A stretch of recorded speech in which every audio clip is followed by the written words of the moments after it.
Hello my friends and welcome back. That right there is probably about as much enthusiasm as you're gonna get from me for this video. This video is a bit late if you pay any attention, or if you noticed in my community tab that I posted. I've been sick for the last while. The fevers hit me hard, knocked me out, and I don't have any fevers right now. I haven't for a bit, but I am like constantly breathless and really tired. So my personality in this video is going to be a little bit more toned down than normal even, and I'm probably going to sound like I just ran a marathon. I did not.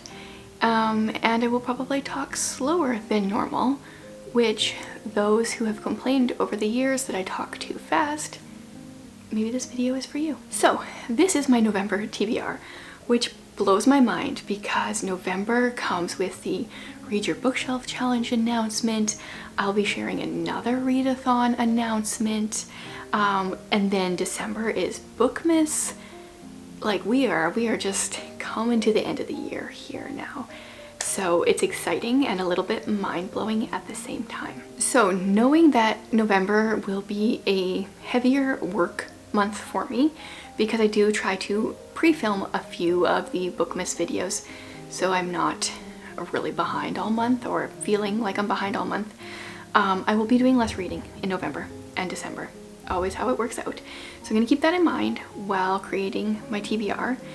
Thankfully, I only have 2 books that I have to read, one for a reading challenge, so I have a little bit of wiggle room, and one specific book, and then my patron of the month. Okay, I'm talking too fast.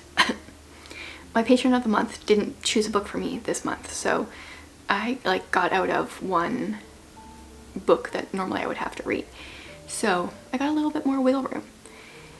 So since we already talked about the Read Your Bookshelf Challenge, the 2025 announcement will be coming in like 2 or 3 weeks. I don't remember exactly what date I have it in my calendar for, but it's coming.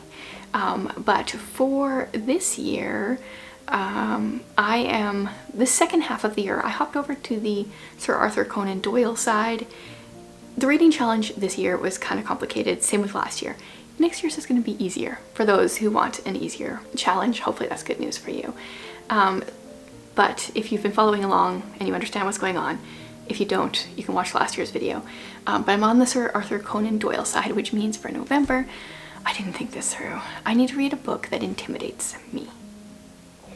Okay, and I just barely said that I won't be reading much in November, and I'm gonna try to be, you know, go easy on myself, and now I have to pick a book that intimidates me.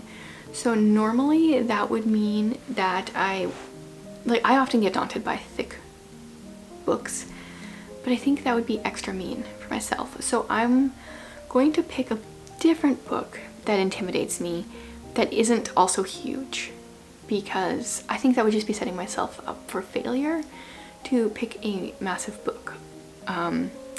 I've changed my TBR cart around. The books on the top row are actually books that I'm currently reading, so these are like not really options since they're already on the go. And someone did ask a little while ago why I filled up the bottom shelf, because Tolkien had always been lying in there, but ever since I moved the cart into a different spot in my room, he didn't want to be in there anymore. He wanted to be on this bookcase up, like the second one from the top, oddly enough. So I rearranged that, so that's pretty much empty, so he can be on there. The things we do for cats. Anyway, so a book that intimidates me. This makes me think it would probably be like a non-fiction or a classic, or maybe something like off of my fiction TBR that I've been putting off for whatever reason. Like, I don't even know. I haven't done a very good job with my fiction or classics TBR this year, partially because the fiction TBR I put all the books that I keep meaning to read but don't. So like obviously I don't really want to read them, not all of them, but like most of the ones that were on there were that. So I have no idea going into this. I'm gonna try to look through my shelves, pick a few that I think are intimidating, and see if I can talk through what I'm gonna pick. I think it's also harder to pick right now too, because my brain is still fuzzy from being sick.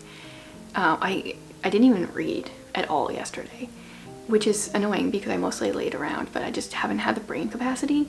So right now everything intimidates me. I can't imagine like a book that would normally intimidate me, because just reading in general is intimidating. Okay, I did pick 3 books though, all very different, that I'm intimidated by for one reason or another. The first one is a short one, The Great Gatsby. This is a classic by F. Scott Fitzgerald that I never had to read. We didn't have to read a ton of American literature, American classics in my high school. That's like one area where we actually focused on Canada, I feel like, although they never assigned any L.M. Montgomery, which seems like the world's biggest fail. So for that reason, I know nothing about this book, but I do know that it is a classic that a lot of people have to read in high school. It's something that I would like to read to actually know what it's about. It's short, so even if I hate it, I don't have to suffer too much. It's just under 200 pages in this edition. So, the tale of a man who built himself an illusion to live by. I don't know, when was this originally published? 1926. Oh, it's almost 100 years. If I can remember, I'm going to try to read the first sentences of the books that I pick, or the books that I'm trying to pick, because I enjoy that. But I have a hard enough time to remembering to do that when my brain is fully functioning. So if I forget in some of these books, I forget, whatever. In my younger and more vulnerable years, my father gave me some advice that I've been turning over in my mind ever since. That is intriguing because I want to know what the advice is. It's stopped. I gotta find out. When you feel like criticizing anyone, he told me, just remember that all the people in this world haven't had the advantages that you've had. That's some good advice. So that's my first option for this one. The next option is The Lost Prince by Frances Hodgson Burnett. So this one is bigger, but it is a children's classic, and the font is, I don't know, it's not overly big, but there's quite a bit of space between the lines. So this is one of, I don't know how many books she actually wrote, but I've read The Secret Garden, A Little Princess, Little Lord Fauntleroy. Last month I read her picture book, The Rackety Packety House. To my knowledge, this is the last one of hers that I've not read, but I'm sure she wrote more than that. So I don't know what it's about. It's about 12-year-old Marco, who has spent his life moving from place to place with his father. One day he learns the secret that his father has been hiding. The heir to the throne of their home country, which has been in turmoil, is ready to reclaim the throne and restore peace to the country. So that's very different than her other books. That's very interesting. The first sentence is, there are many dreary and dingy rows of ugly houses in certain parts of London, but there certainly could not be any row more ugly or dingier than Filbert Place. I mean, oh, Filibert? Doesn't sound like a nice place. So that's another option. Very different, hard to compare. And then I have this non-fiction, which I want to read, but I kind of think I want it to be spread out over longer than 1 month. It's Evidence Not Seen by Darlene Diebler Rose, and she was a woman's miraculous faith in the jungles of World War II. I think her and her husband were missionaries in World War II and were sent to a Japanese prison camp, which sounds interesting and hard, and there is very little space between these lines, but there is a whole section of pictures, which helps. Yeah, I'm just not sure if I would want to force myself to read this in 1 month when it's such a busy month. Let's see, sentence 1. After 6 months studying the Dutch language in Holland, C. Russell Diebler, my husband, a veteran missionary, and I, his young bride, set sail aboard the RMS Volendam en route to the Netherlands East Indies. Okay, well, you got a lot of information in that one sentence, but it is not interesting. I think I'm gonna put this one off. I feel like her story is going to be pretty heavy because I think she survives and I don't think that he does. So I'm not going to read that in November. But these two, very different books. I think I'm going to go with this one. I'm going to go with The Great Gatsby because this will make me feel better page-wise, but this will make me feel better like, oh, I finally checked off a very well-known classic. And I think that's more important and valuable, plus this is shorter. So do people like The Great Gatsby? I really get a lot of American classics confused because, oh, now I'm pushing other books back, because I've never read them and I don't ever hear like what they're about. All the Steinbeck and the Salinger and the Fitzgerald, I know no difference between any of those authors or any of their books because I just haven't read any of them. So this will be me dipping my toe in and also checking a book off of my DIY literature degree. So that, according to how long I've been filming, took me like 12 minutes just to get one book picked. This might be a long video. No, because the next book is really easy because I need to read my Agatha Christie for the month. So we have 2 books left over on my Patreon for this year. We were reading 1 book a month together. And November's book is They Came to Baghdad, I think it's called. Yes.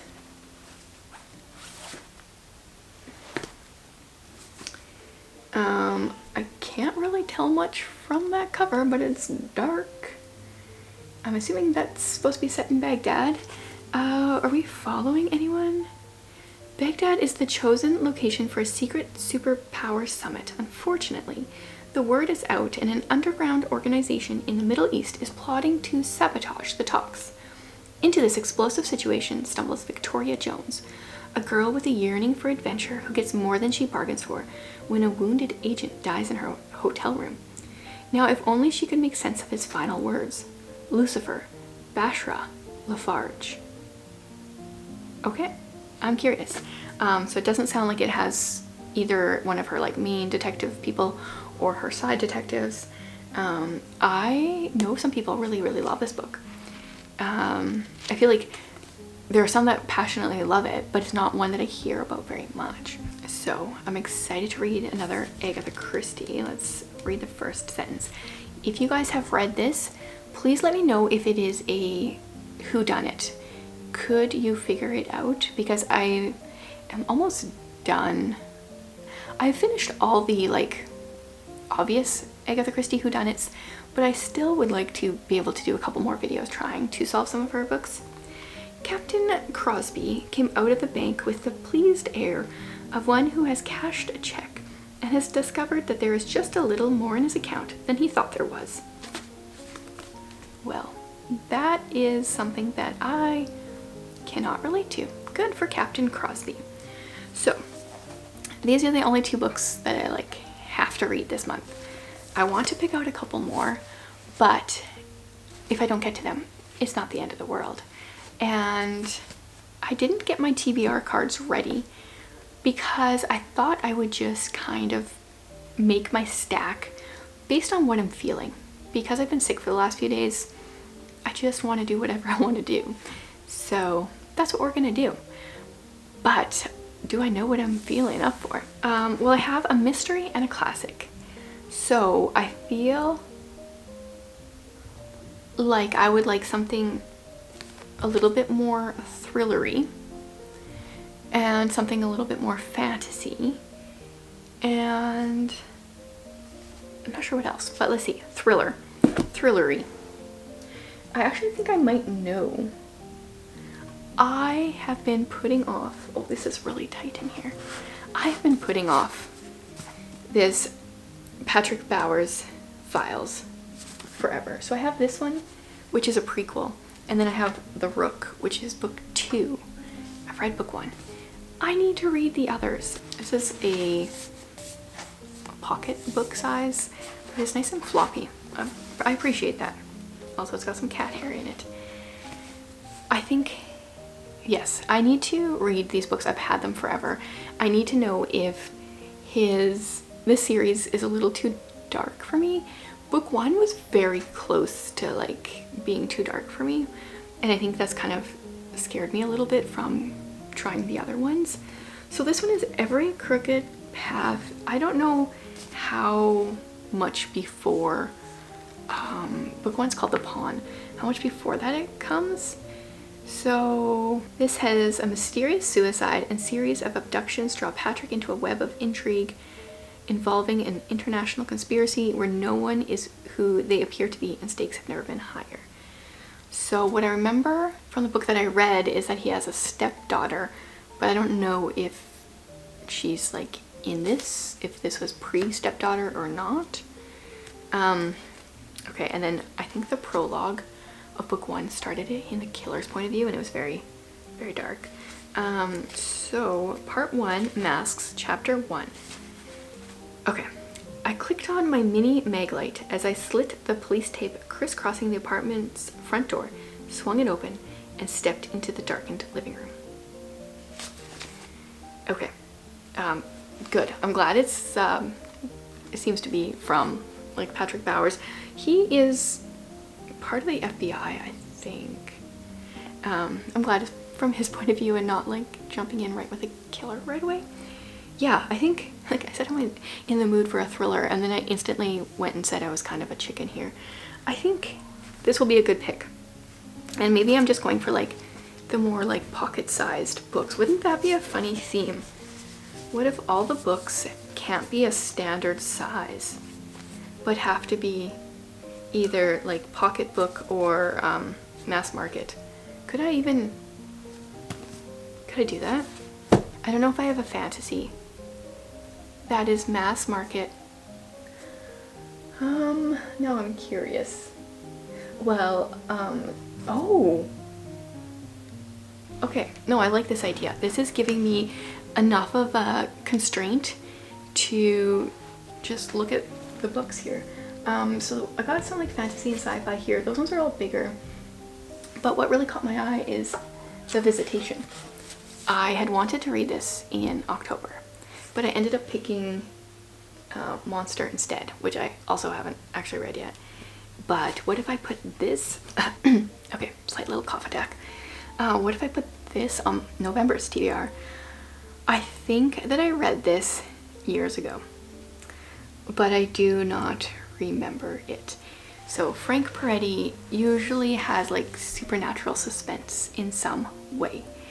So this is the sleepy eastern Washington wheat town of Antioch has suddenly become a gateway for the supernatural, from sightings of angels and messianic images to a weeping crucifix. Then a self-proclaimed prophet mysteriously appears with an astounding message. Yeah, okay. Let's go with this. Unfortunately, this one, I'll probably have to crack the spine, which I'm not generally a spine cracker. If it's already been done for me, I really enjoy that. But to physically do it myself does make me a little nauseous. I'm not gonna lie, but yeah, let's try this first sentence. Let's skip the prologue and go to chapter 1. Sally Fordyce left the house as soon as the breakfast dishes were done, walking a little, jogging a little, along Highway 9, a narrow, straight-as-string two-lane with a fading white line and an evenly spaced parade of utility poles. I definitely remember reading that first line before. It's not super gripping, it's quite long. Yeah, but this works well. This is gonna fit my little books. Apparently we're going for a little books month. So I've got a thriller, a mystery, well, Visitation's not really fantasy, but I've got a classic. I want another book or two yet, but they have to be small.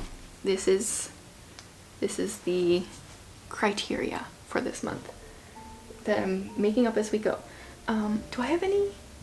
I don't have any middle grade that are small like that, but I do have a Dorothy Gilman right here, The Tightrope Walker.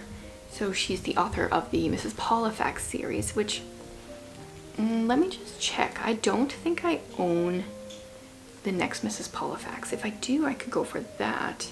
So I am trying to work on finishing series and not just starting.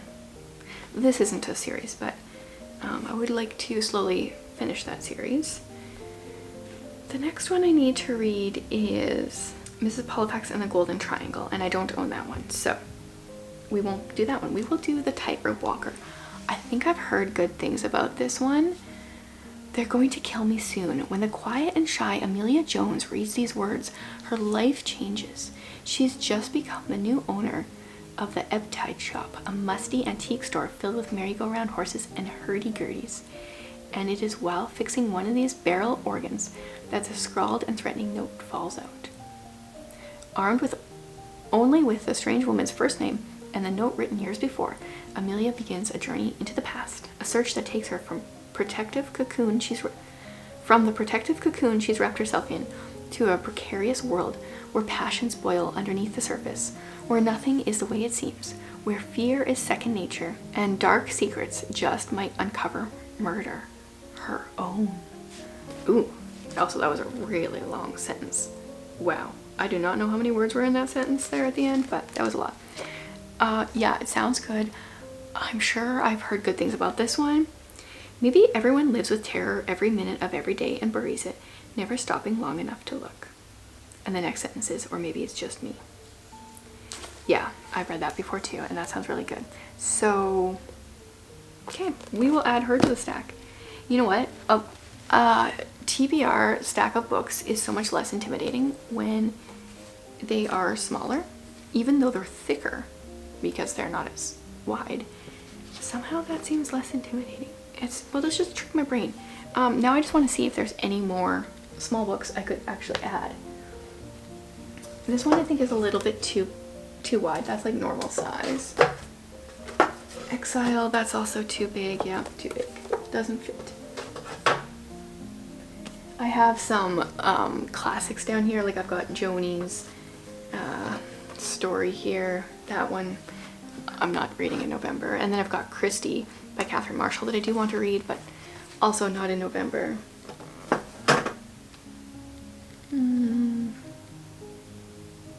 I am currently reading, oh, it's stuck, The Green Fairy book, which also is the right size, and I'm not very far. I'm gonna work on this for months. So like that totally fits in with that. Also currently reading a bunch of other books. You know, this is smaller than my normal TBR, but I think I'm gonna run with it. We're gonna go with just a tiny TBR for November. I feel good about that. And then if I want to read other books off my shelves, I totally can. Nothing is stopping me. But we're gonna go with this. I feel good. Have you guys ever formed a TBR based on the physical size of the book? Very curious. I never thought to do that until now. So hopefully it goes well. Let me know what you guys are reading in November, and if you think I'm going to love or hate any of these books. I'm always curious to hear your guys' predictions.